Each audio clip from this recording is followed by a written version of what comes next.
좋은 날입니다. 9월 1일 GT 묵상이 함께 하신 여러분 환영하고 축복합니다. 벌써 9월이 되었는데요. 우리가 2025년도가 되면서 GT 묵상을 함께 하게 되었죠. 적지 않은 시간 동안 우리가 묵상해 왔고 지금까지 함께 힘써온 여러분 정말로 수고가 많으셨습니다.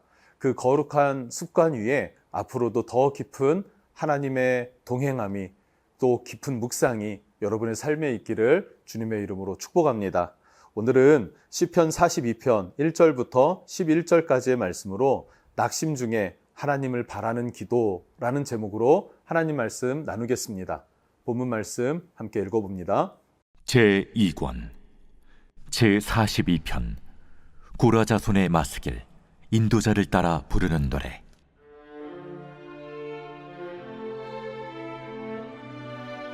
하나님이여, 사슴이 시냇물을 찾기에 갈급함같이 내 영혼이 주를 찾기에 갈급하니이다. 내 영혼이 하나님 곧 살아계시는 하나님을 갈망하나니 내가 어느 때에 나아가서 하나님의 얼굴을 배울까? 사람들이 종일 내게 하는 말이 내 하나님이 어디 있느냐 하오니 내 눈물이 주야로 내 음식이 되었도다. 내가 전에 성의를 지키는 무리와 동행하여 기쁨과 감사의 소리를 내며 그들을 하나님의 집으로 인도하였더니 이제 이 일을 기억하고 내 마음이 상하는도다. 내 영혼아, 내가 어찌하여 낙심하며 어찌하여 내 속에서 불안해하는가? 너는 하나님께 소망을 두라. 그가 나타나 도우심으로 말미암아 내가 여전히 찬송하리로다. 내 하나님이여, 내 영혼이 내 속에서 낙심이 되므로 내가 요단 땅과 헤르몬과 미살산에서 주를 기억하나이다. 주의 폭포 소리에 깊은 바다가 서로 부르며 주의 모든 파도와 물결이 나를 휩쓸었나이다. 낮에는 여호와께서 그의 인자하심을 베푸시고 밤에는 그의 찬송이 내게 있어 생명의 하나님께 기도하리로다. 내 반석이신 하나님께 말하기를 어찌하여 나를 잊으셨나이까? 내가 어찌하여 원수의 압제로 말미암아 슬프게 다니나이까 하리로다. 내 뼈를 찌르는 칼같이 내 대적이 나를 비방하여 늘 내게 말하기를 내 하나님이 어디 있느냐 하도다.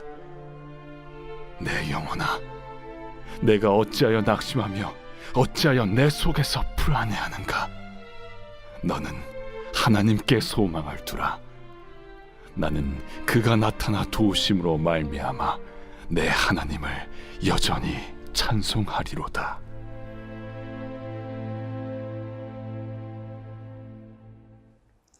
네, 시편은요 총 150편으로 되어 있고요. 5권의 시 모음집, 5권의 시를 모은 책들이 합쳐져서 시편으로 묶여진 것입니다. 그리고 우리가 나눌 42편부터는요 2권에 속하는 시집입니다. 시편 2권이라고 하죠. 이 2권은요 고라 자손이 엮은 시이다라고 말하고 있어요. 고라 자손이 어떤 사람입니까? 출애굽기를 보면요 그 당시에 출애굽을 했을 때 고라는 당을 지었어요. 레위인으로서 당을 짓고 왜 대제사장은 아론만 해야 하는가라고 하면서 저항했죠. 대항했죠. 그러나 하나님께서는 그들을 심판하셨습니다. 그런데 하나님이 심판하실 때에 그 반역에 가담된 자들만 심판하셨고 그리고 모든 일가를 다 심판하진 않으셨어요. 그렇게 살아남은 자들은 하나님의 은혜, 하나님의 긍휼, 하나님의 사랑을 경험하게 되었고 그 하나님의 은혜와 긍휼을 따라서 하나님을 찬양하는, 하나님을 경배하고 예배하는 그런 자손들로 남게 되었습니다. 여러분, 신앙생활이라는 것은 하나님의 은혜와 하나님의 사랑을 기억하는 거예요. 그리고 감사하면서 그 하나님 앞에 나아가는 삶, 하나님과 동행하는 삶을 살아가는 것이죠.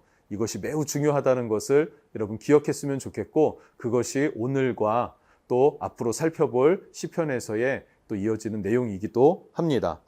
자, 먼저 1절부터 5절까지의 말씀과 그리고 6절부터 11절까지의 말씀을 보면요 반복되는 내용처럼 보여집니다. 똑같은 흐름과 또 결론이 같은 구절로 쓰여져 있어요. 먼저 1절, 2절을 보면요 이 시편의 기자는요 하나님을 향한 갈망을 표현하는데 내가 얼마나 하나님을 갈망하는지 목마른 사슴이 시냇물 찾는 갈급함처럼 내가 나의 주님을 찾기에 갈급합니다. 이렇게 표현을 하고 있습니다.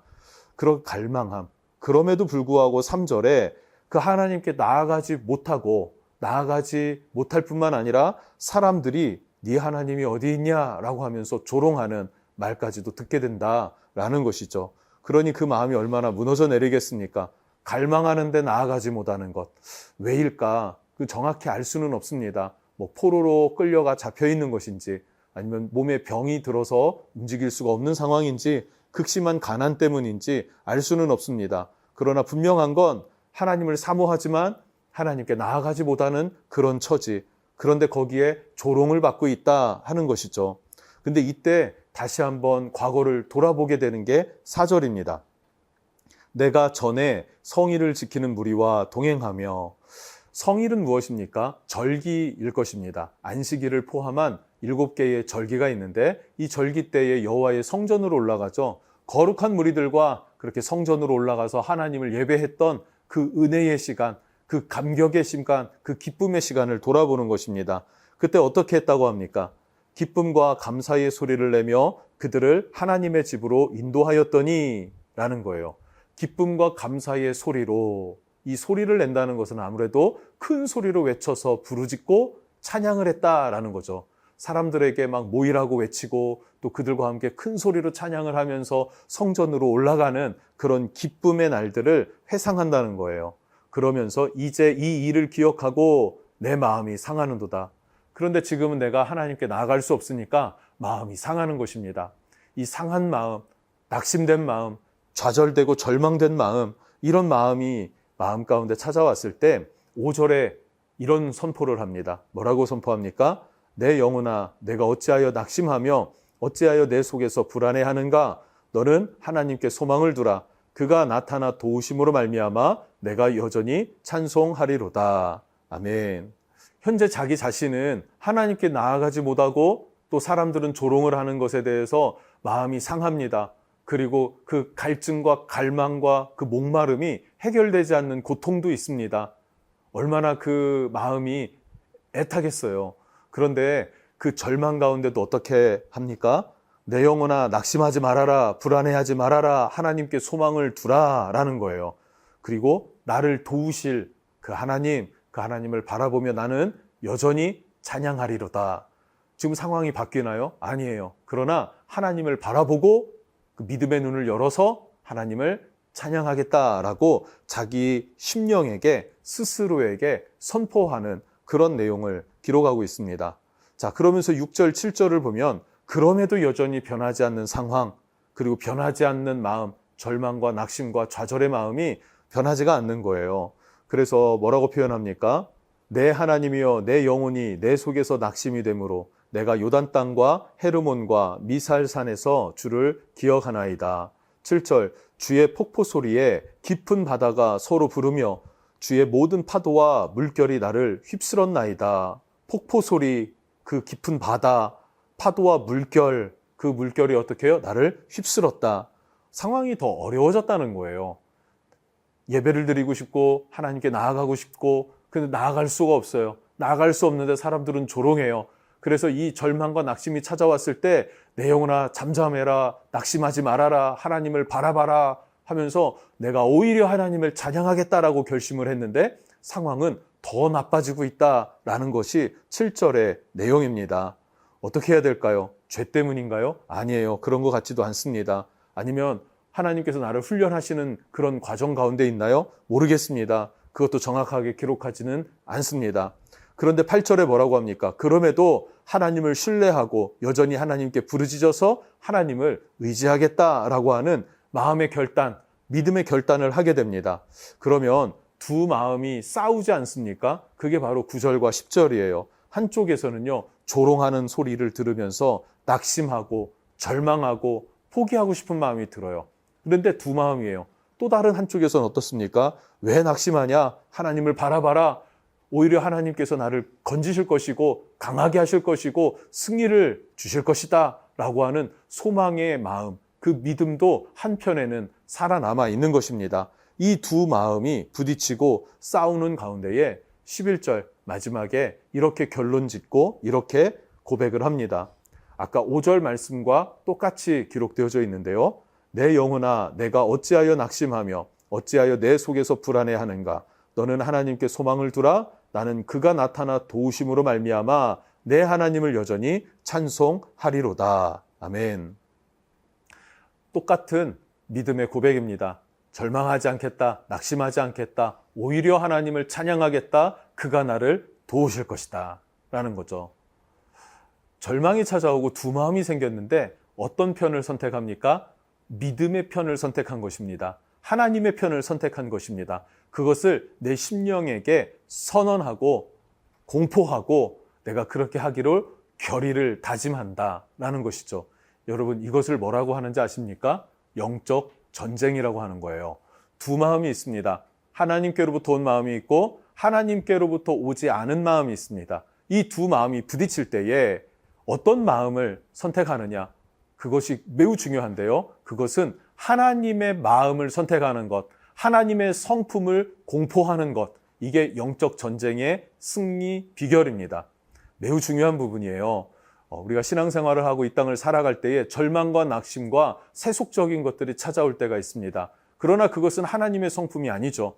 그러면 영적 전쟁이라는 것은 어떤 귀신과 싸우고 이런다기보다도 불의한 것, 하나님의 성품이 아닌 것 앞에서 하나님의 성품은 이것이다 라고 고백하는 것입니다. 그러면 그 하나님이 살아계신 능력이 내 삶 가운데 지배하시기 시작하실 것이고 내 삶의 반전을 만들기 시작하신다는 사실이에요. 이 영적 승리가 우리의 삶에 있어서 경험될 수 있기를 축복합니다. 이 시편의 저자는요, 과거 믿음의 예배, 하나님 은혜 안에서 그 성의를 지켜서 성전에 올라갔었던 그 기쁨의 날을 기억하고 그 하나님은 영원하신 하나님의 성품을 기억하고 그 영원하신 하나님의 사랑과 긍휼을 선포하고 내가 그 하나님을 향하여 살아가겠다라고 믿음으로 고백하는 것입니다.